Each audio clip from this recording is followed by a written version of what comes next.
Good afternoon. Welcome to Selling 0 Days to Governments and Offensive Security Companies in Southside ABE by Maor Shwartz. Before we begin, a few brief notes. Stop by the Business Hall located in Mandalay Bay, Oceanside, and Shoreline Ballrooms on Level 2 during the day for the welcome reception at 5:30 tonight. The Black Hat Arsenal is in the Business Hall on Level 2. Join us for the Pony Awards in Lagoon JKL at 18:30. Thank you for putting your phones on vibrate. It makes it easier for the rest of us to ignore the ringing while you wait for your voicemail to pick up. And with that, let us welcome our speaker.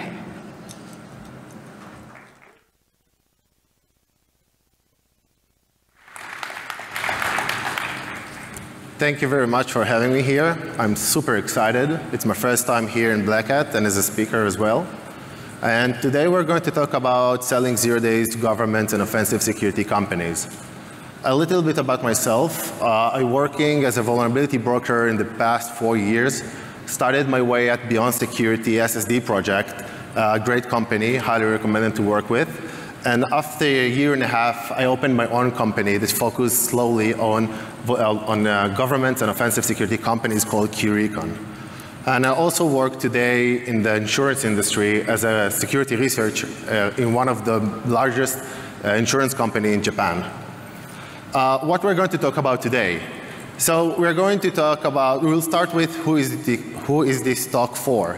A little bit about my story, who is selling 0 days, what is the process of selling them, how to sell it, and of course, tips for beginners.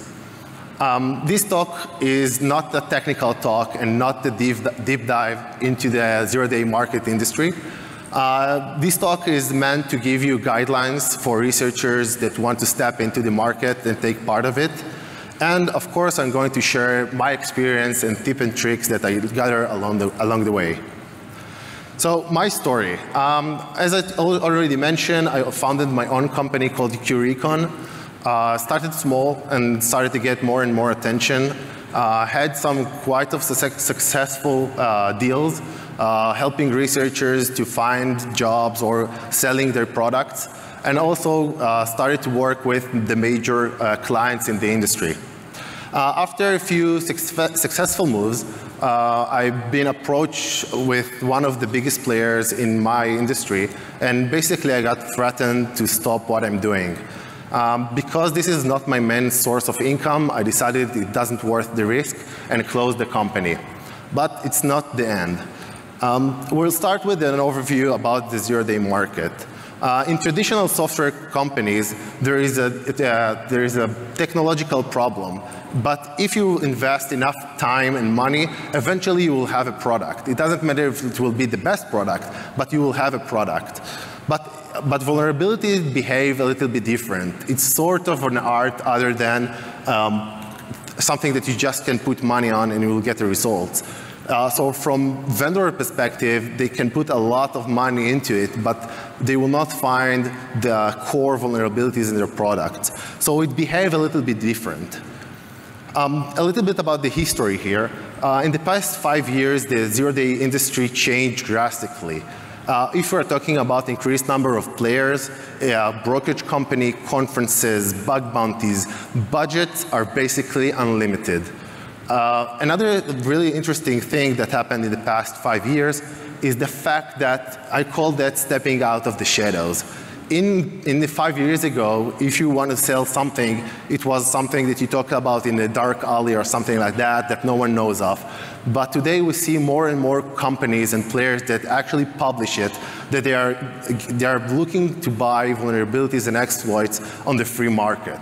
So there is starting working with invoices and companies and contracts, that things that we didn't see 5 years ago. But okay, who is interested in the 0 day industry? There are different players in the community, and they're all interested in 0 days. But the target in the end is a little bit different. I'm kind of conservative here, and I put the 3 different groups that we're all familiar with. We have the white hats, the gray hats, and the black hats. Again, it's more historical than other represent the nature of the 0 day today, but let's start with that. So who is buying what? Because each community has different needs and different perspective about the zero-day industry. We will start with the white hats because it's the easiest and we need to talk about them a little bit. The HackerOne report from 2018 shows there are more than 166,000 registered hackers, and they submitted more than 72,000 vulnerabilities. As you can see, the majority is in web vulnerabilities, meaning XSS, CSRF. I call them low-hanging fruits, easy to find and quick money. And we can see that it's not only in 2018. In 2019, it's the same thing. We have more hackers out there, but the results are the same. More than 73% are focused on web security. Low-hanging fruits, easy to find, easy money. It's not just HackerOne, we also see that in Bugcrowd. Also, 2018, the higher pay was for XSS, and in 2010, the same thing. So what does it tell us about the white hat community? That it's a huge community, that there is a lot of vulnerabilities submitted to the different bug bounty programs, but in the end, the majority are web-related and not the hardcore or high-end products. But there are also high-end researchers that contribute to the security of different vendors. They're either ideology-motivated or PR-motivated. And we can see them in the acknowledgement of every major company that publish it, like new versions. Here, there is just some of them that I just pick up randomly, but there's a lot of them. If I would try to summarize the white hats, because we need, as I said, we need to talk about them. So there's a lot of vulnerability researchers out there. They are looking for low-hanging fruits and easy targets because it's quick and easy money. And the high-end researchers are focused, are motivated either by PR or they want to make the ideology motivated and they want to make the internet more secured. So we talked about the white hats because we should talk about them, but the other two different groups are slightly different and they're looking for different things. So what are they interested? They're interested in the high-end market. Again, this is how I phrase it. So we can see here that we have traditional browsers and OS-related vulnerabilities, but on the right side you can see the fat unicorn, and I love this picture. That's supposed to represent different kind of vulnerabilities, something that is quite unique, even in the zero-day industry. We're talking about zero clicks. We're talking about RCE20IM, for example, WhatsApp or Telegram or Signal or whatever. Those are quite unique, and we'll talk about it, player are looking for those vulnerabilities. But again, the majority is focused on either the browsers or the OS. Of course, no user interaction, pre-auth, etc. This is what the zero-day industry is all about. From a researcher perspective, they need to understand that the service map they can offer is not just an end product. They can sell different things. We will start with the end product because it's easier to understand. As a researcher, you can sell a full vector, meaning a combination of different vulnerabilities that in the end will allow you to get a persistency about your target. We're talking about remote code execution, local privilege escalation, and persistency. But you can also sell each one of them individually, meaning you can sell the RC alone, the LP alone, etc. But most of the researchers do not know that. You can also sell part in the chain, meaning info leaks and mitigation bypass. Those are really common in the industry, and you can make a decent living out of them. But other than end product, we also have services, and I will touch them in the following slides. But to give you the idea, you can sell a dedicated researcher, meaning that a company or a government will outsource the vulnerability research to other companies or individuals to find things. You can also provide workshops, but workshop here meaning that each really big conferences have workshops, Black Hat included. But there are also workshops that are only specific to government and security companies that are specific domains, and you know what, for example, if a company wants to step into a new domain, they will hire a workshop that someone that is already familiar with that to close the gap as soon as possible. Consulting is another way of services that the researchers can offer. For example, validate other researchers' vulnerability, or just like answering questions for the research team from the government or the offensive security company. And of course, support. And I will talk about it a little bit later because it's really important bullet. What is the difference between governments and companies? I mentioned them quite a lot, but there's different groups inside those basic groups. The first, let's talk about the offensive security companies because they are the easiest one to understand. We have security companies that are focused on products, meaning they're selling to governments, organizations. Here, the company actually sells the entire infrastructure. They're not just selling the zero-day themselves, meaning that they sell the vulnerabilities, the malware, the infrastructure, the proxy, the intelligence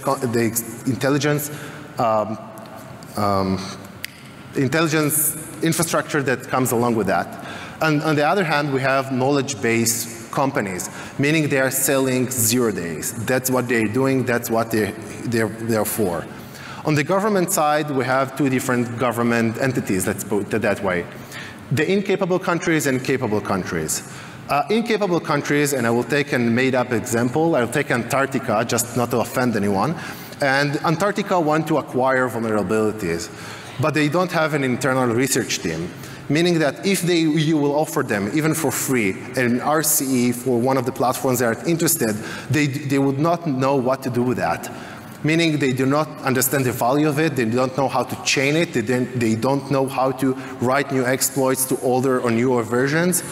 So those are incapable countries. Most of them will buy the end products from the security companies. On the other hand, we have the capable countries with a strong internal research team. They can actually value the item itself and they can do things with that. For example, chain it to other vulnerabilities and create different vectors.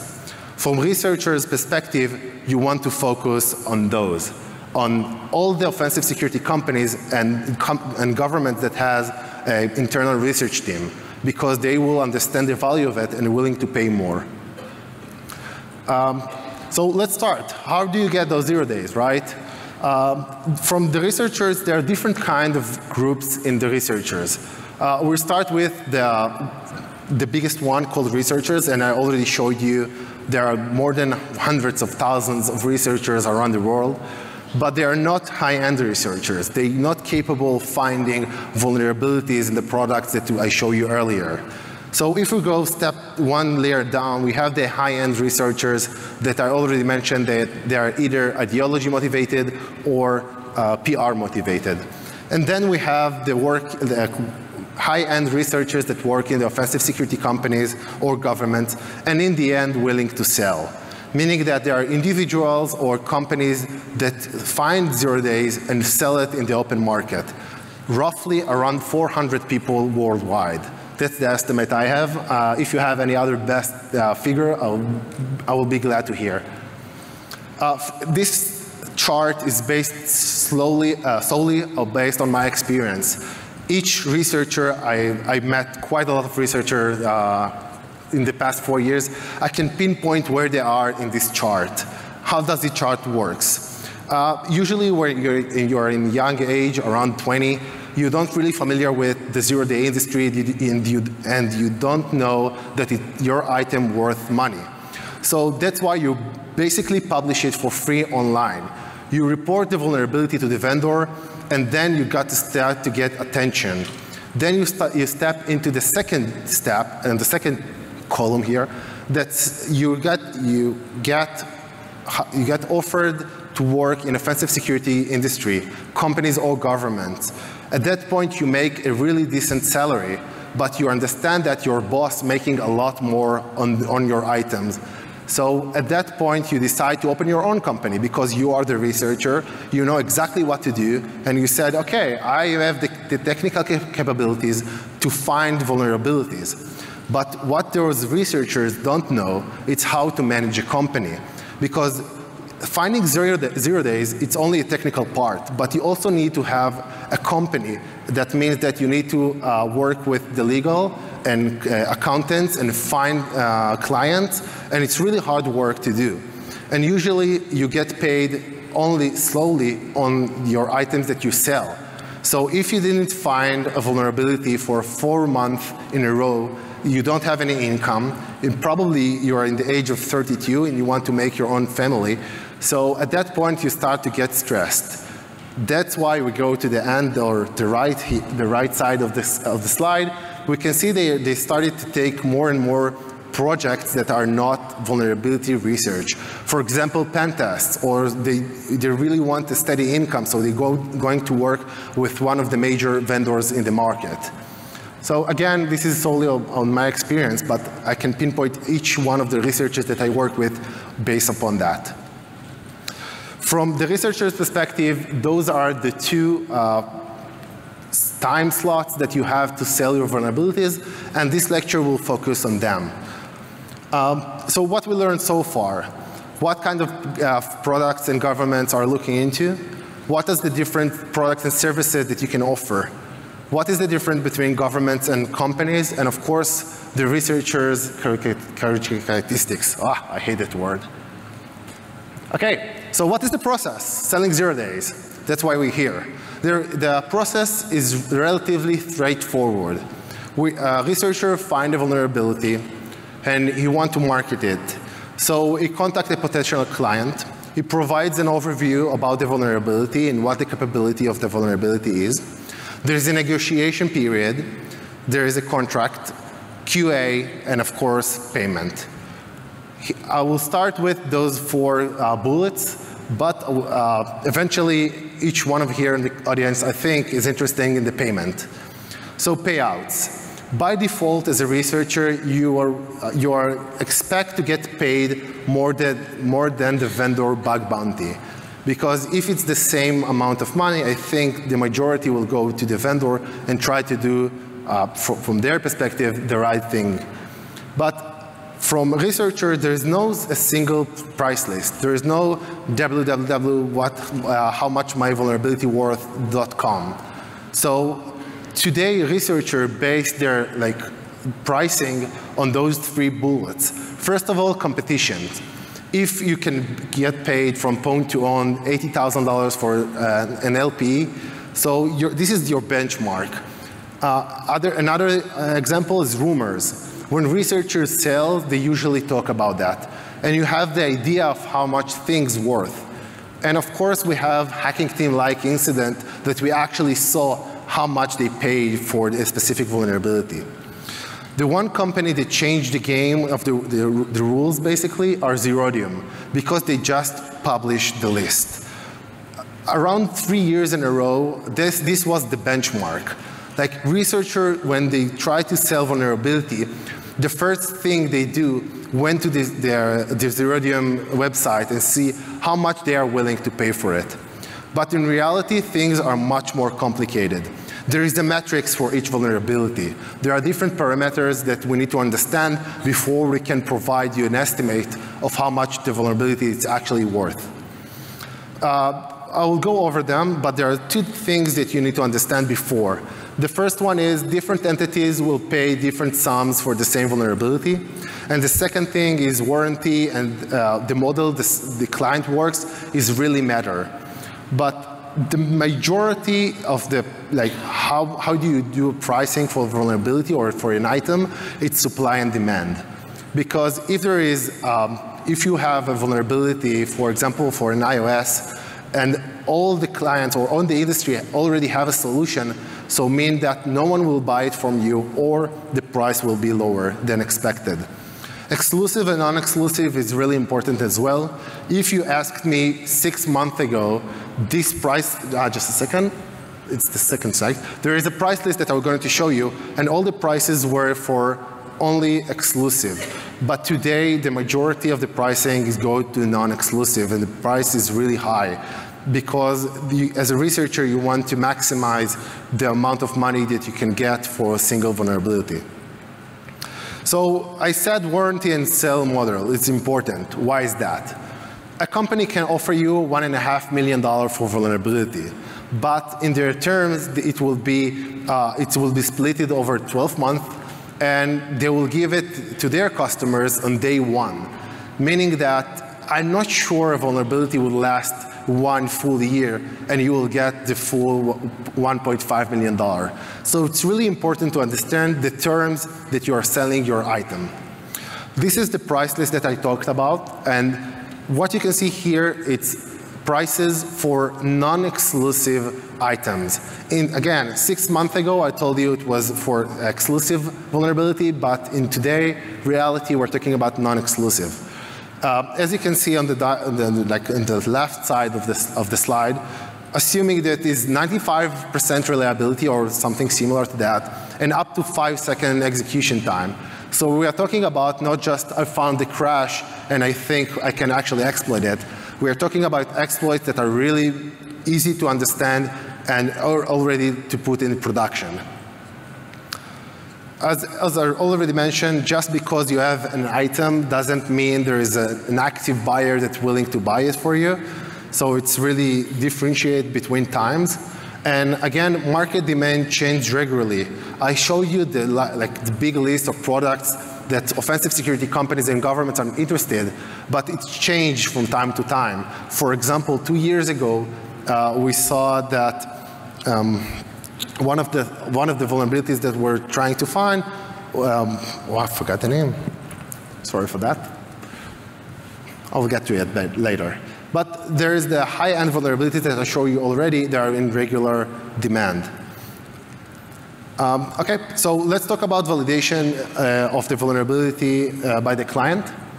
The following slides are more legal from that perspective, but I'm not a lawyer. So each one of you that want to step into this market, I highly recommend you to find a lawyer. So let's start. We'll start with a spec. What is a spec? As a researcher, you don't want to give the technical information about the vulnerability when you want to sell the vulnerability to a client. Therefore, as a researcher, you guarantee the end result of the vulnerability on a predefined configuration. The client will test your item based upon that spec. And if your item is not comply to the spec you sent, it can decline the offer itself. Again, there is a margin here about 5% that you can make it like the vulnerability you said it's 95%, and in reality it's 90%. It's still okay, but never claim that it's more than what it should be. Validation period. Usually 14 days, the client has the ability to test your item. In this period, the validation period, the client can decline the offer if it doesn't comply with the spec you send them. But there are 3 different things I want you to take from this slide. The first one is make sure that you get access to the test environment, for the client test environment. Because sometimes the client don't know how to operate the vulnerability as you intended to, and therefore it can actually take a bad turn and close the deal. And when possible, make sure you can supply a full environment for the test environment for the client itself in a VM or whatever sort for you. And the third one, it's just make sure just before you send the item itself, make sure the client is ready to receive the item itself and the test environment is already set up. Because again, you send your item and you don't know what will go with that, and you want to make sure everything goes smoothly as possible. Fees and payments. The first thing that I wanted to make sure everyone in the audience understand that there is no such a thing an advance payment. There are a lot of hustlers in the world that will try to contact you and say, I have this amazing vulnerability with the perfect spec and reasonable price. But they will tell you that, I only need $5,000 to buy a flight ticket from one point to another. Just to make sure that you show me that you're serious, you will pay for it. So no, those are hustlers, and we saw so many of them, and they actually been published in Twitter, several of them, But again, I'm not here to show you the names, but it's true. So that's why you would not get paid before the client actually tests the vulnerability. Payments. There is the split the risk approach that the majority of clients work with, meaning that you will get X percentage after the validation period, and then the rest split in chunks for 3 or 6 months, usually 3 months. And if it's a relatively small transaction, meaning up to $100,000, it's 100% after validation.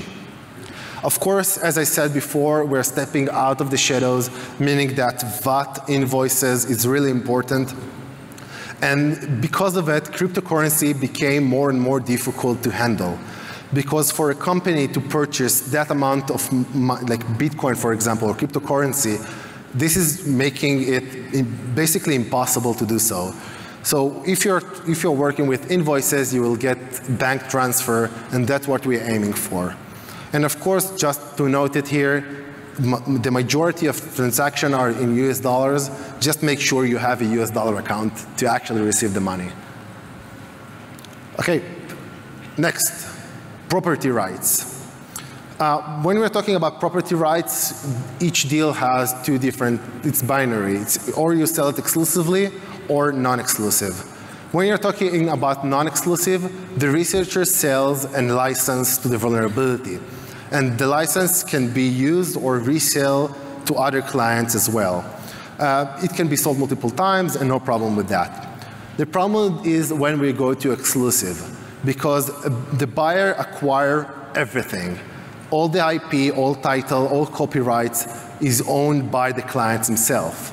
Meaning that if you want to actually use your own vulnerability to find other vulnerabilities, and iOS is a really great example for that, so you're not allowed to. So just make sure that you as a researcher, when you try to make a contract, you put that as one of the things that you can actually allow to do.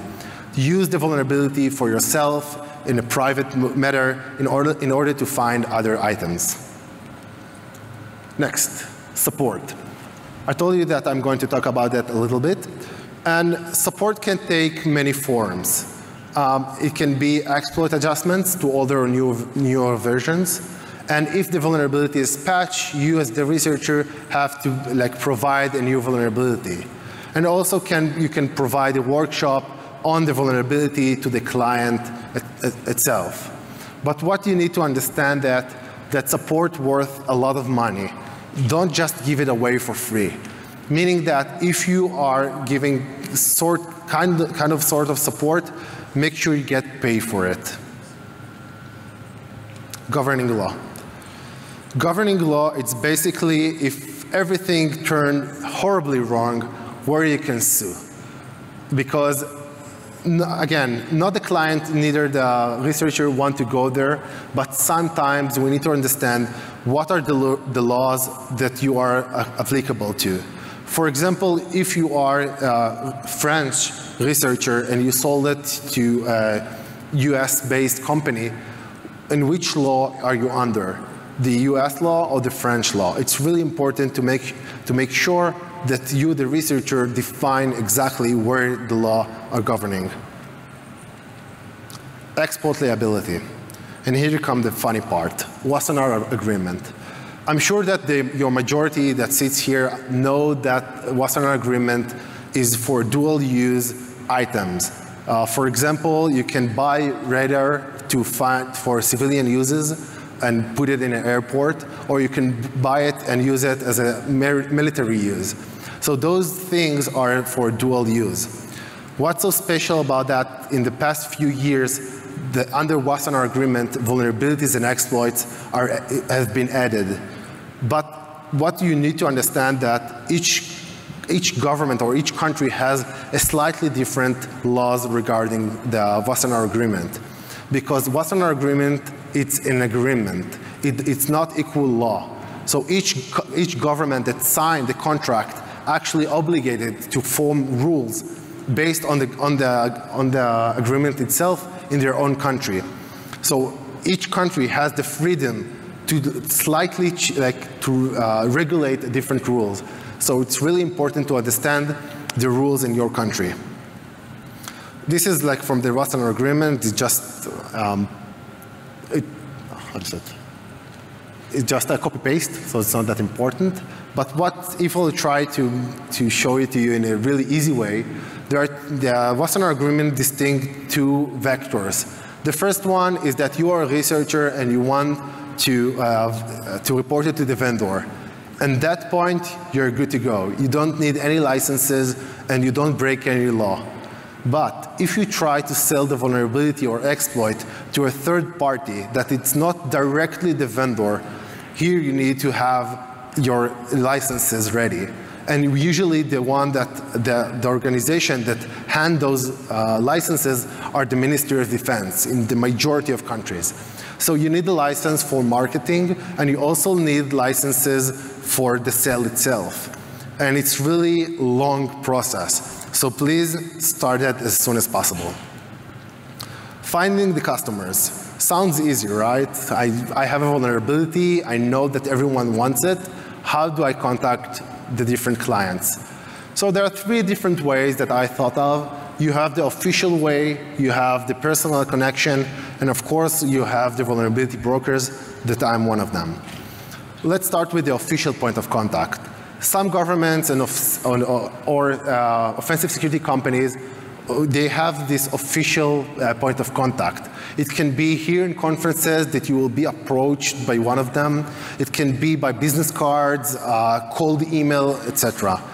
And again, as a researcher, if you think a company is interested in 0 days, you can just ask them, and they probably will reply you. If we're talking about governments, it's slightly different. The majority of governments would not like to work with you directly. They have a person that they already work with. It can be a broker, it can be a company, and usually he do the entire process. So some of them are not that will be openly work with you, but some of them are. But what you need to understand that it's really time consuming. And don't expect amazing terms, because they're a big organization and it takes a lot of time to actually make a deal, because they need to approve the contract, they approve the budget, and this thing takes quite a lot of time. If we're talking about the pros and cons here about official point of contact, so you know exactly who you're selling to. It's really easy to understand. But there's a lot of cons related to that. It depends where the company is based. The legal part is really important, because the last thing you want to do is actually get involved in an illegal transaction. If we're talking about personal connection, it's basically the same thing. But you can say that you will get fully paid because you know the person and they know you and you have a trust relationship between you. So it's really important, but again, it's more of the same. If we're talking about vulnerability brokers, and again, I'm one of them, there are different service maps that we offer. It's not the full service map, but yeah, this is me there.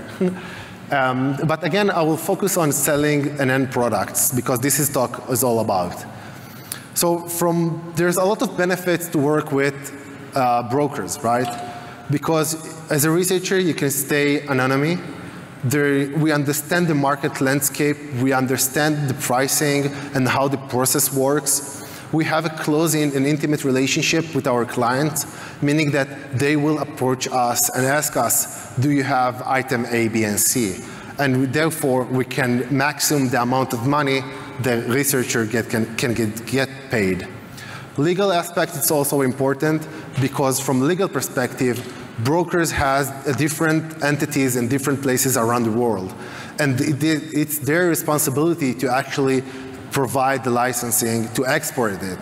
So if you are, for example, EU-based researcher and you want to sell it outside of the EU, you're not allowed to. You need licenses.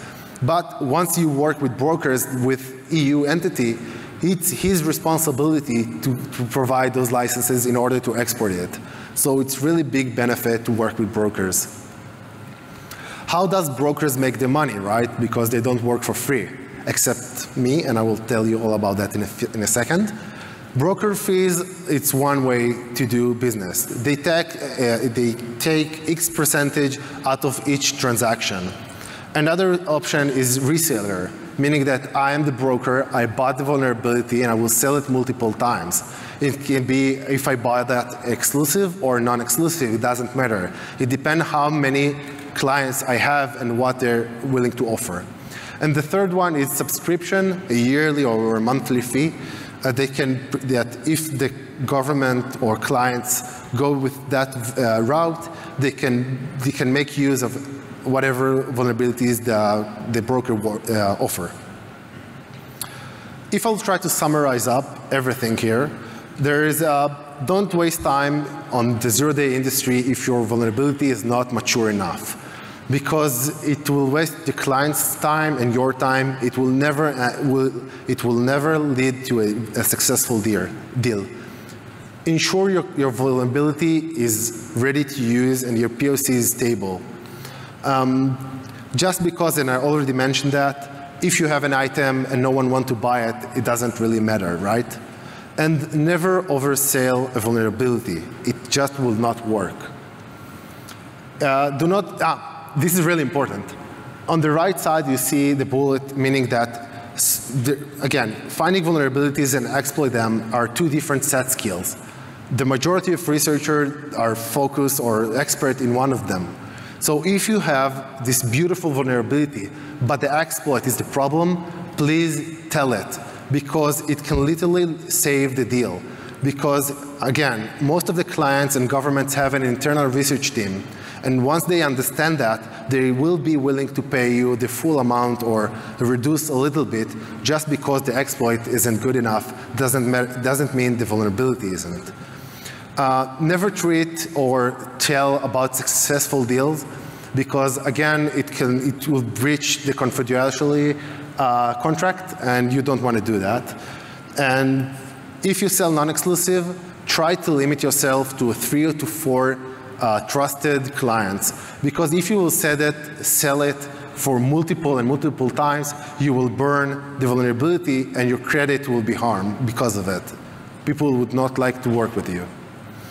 Another aspect of it, it's always listen to feedbacks, meaning that if you are a Linux researcher and your client tell you, look, you should move to Android, you should consider that, because the client is believing you and understand that you can actually deliver if you change the domain. And basically, they do that because they think it will be better for you, because Android is more popular than Linux, and it's really important to understand that. 0 days lately burn a lot more faster, of course, when we are talking about browsers.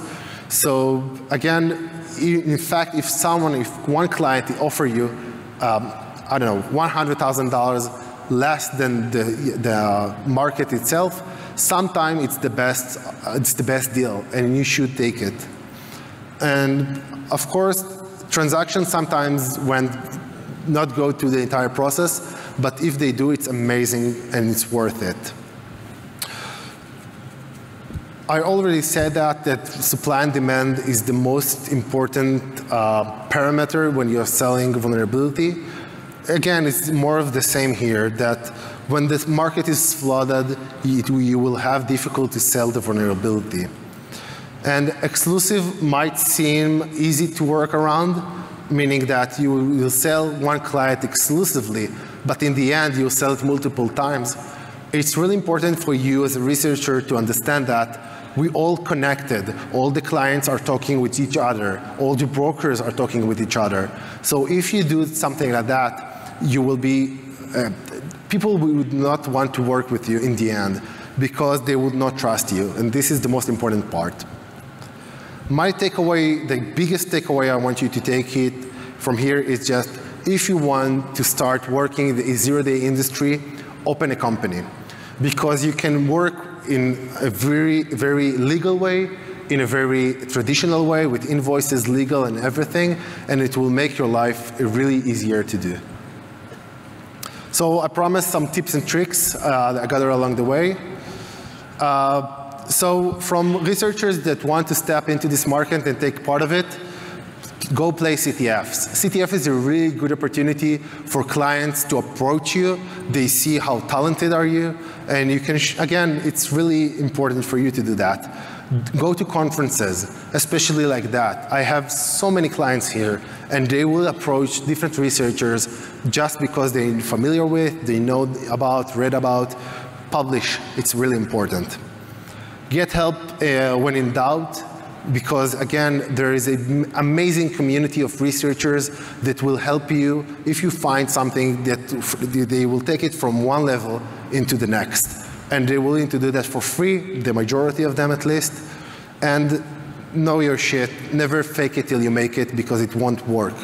Again, the clients are interested in the end product, and they judge you upon those, not anything else. How can I help you on your journey? I closed my company a year ago, but I still offer my services for free. People call me nuts, but I really love the industry, and I work with a lot of researchers and help them along the way. I have a slightly different approach from other brokers, but I can just ask me anything you like. I will be more than happy to help you. Questions? Yeah, go ahead.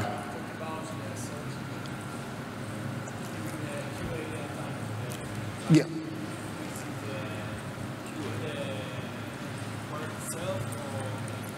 I don't hear you. Okay. So he asked if, during the validation period, if you already provide the source code itself. So the answer for that is yes, because the first step is signing a contract. After you sign a contract, the client has to validate your item, and they do that by the source itself.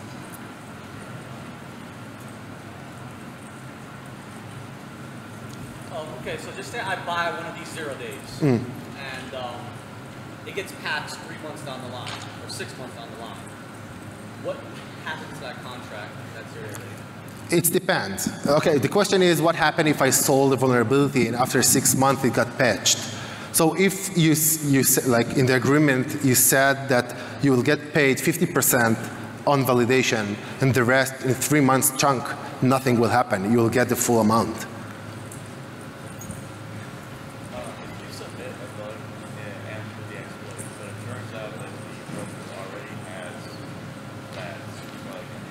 It doesn't, okay.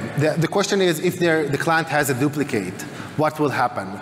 From the client perspective, he will be obligated to pay the full amount of the item itself, because you send them the spec, and that's what you guarantee the item do. I don't care, and the client, like I am as a broker and you as a researcher, don't care that the client already has it. So we will pay the full amount. Yep. I can't see, but okay. Okay, so just a question, general, like what would be the motivations for clients to buy vulnerabilities like that if it's not their product? Sorry?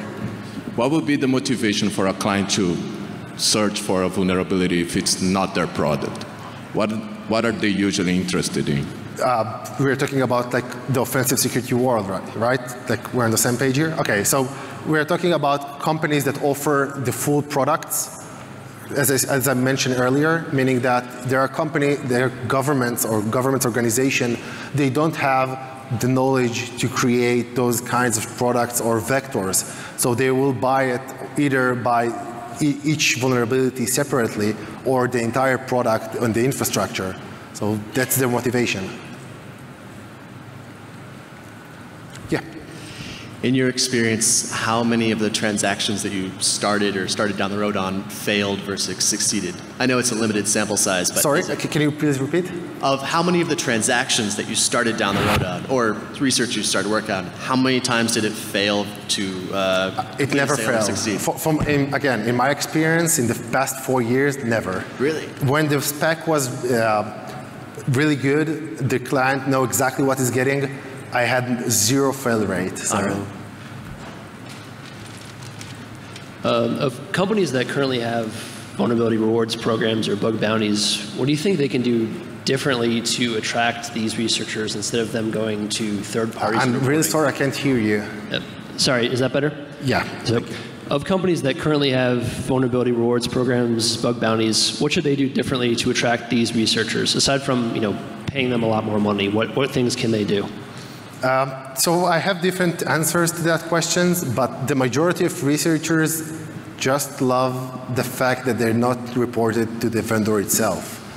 So it really depends, because I saw so many bug bounty programs that try to aim researchers to find the specific vulnerability types, and that they will be really exploitable and they actually can mitigate them.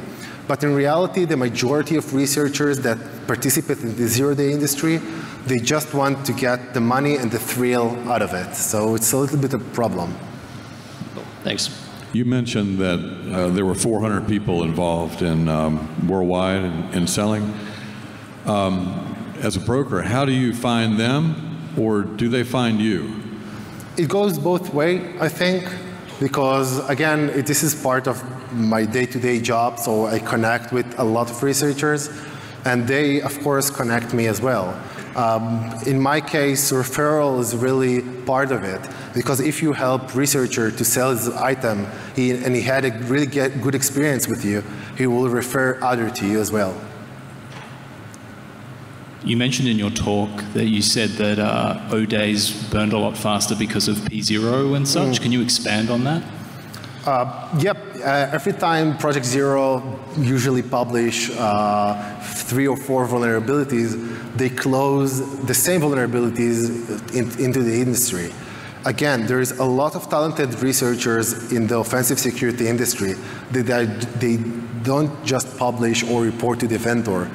And the majority of bugs that Project Zero already found, the researchers in the offensive security industry found them and exploit them and even use them in the wild.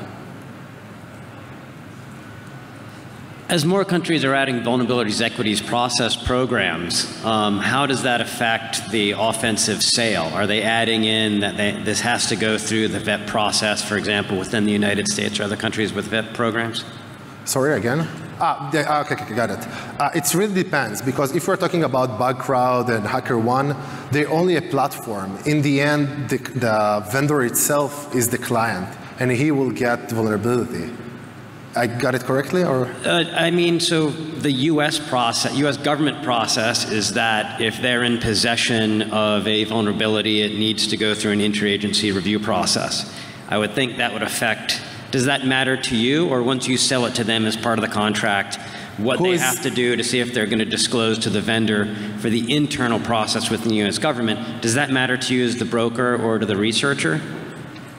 I'm not sure I understand the question. I'm really sorry. Can you please? Okay, so it's okay. Thanks.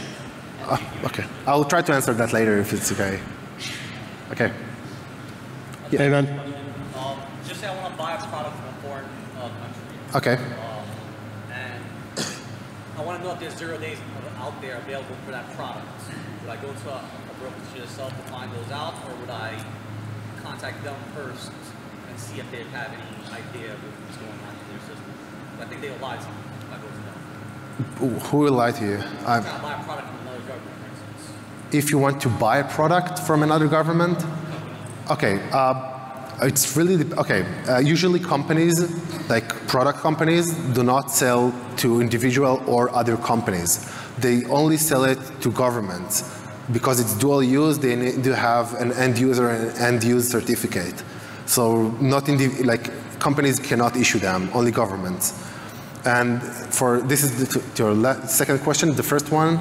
So if you want to buy anything, usually as a client for like company or government, the easiest way is to go through brokers. But again, you can open your own team that buy and acquire them and actually publish official point of contact, for example. Yeah, I got a question. Has the Wassenaar agreement sort of impacted the zero-day broker industry? A lot. The Wassenaar agreement changed the game rules, like from one way to another. Because today, researchers do understand that if they don't have the licenses, they are in big trouble. So I published on Twitter like a few weeks ago that the Google offered $1,300 $100, I think, no, $30-something for a sandbox escape from Chrome. And the value of the market, it's like around 600,000. So people say that the market is not regulated, but it truly is, because researchers understand that clients, they open different subsidiaries in different countries in order to be able to acquire vulnerabilities from different entities. So to answer your question, yes, a lot. So they're just bypassing the agreement? Sorry? They just bypass the agreement by opening up companies in other countries? Does the Wassenaar agreement? They bypass the Wassenaar restrictions by opening up companies? We'll be more than happy to help you, but I'm running out of time. So I'm right here if anyone wants to ask anything. Thank you very much for your time.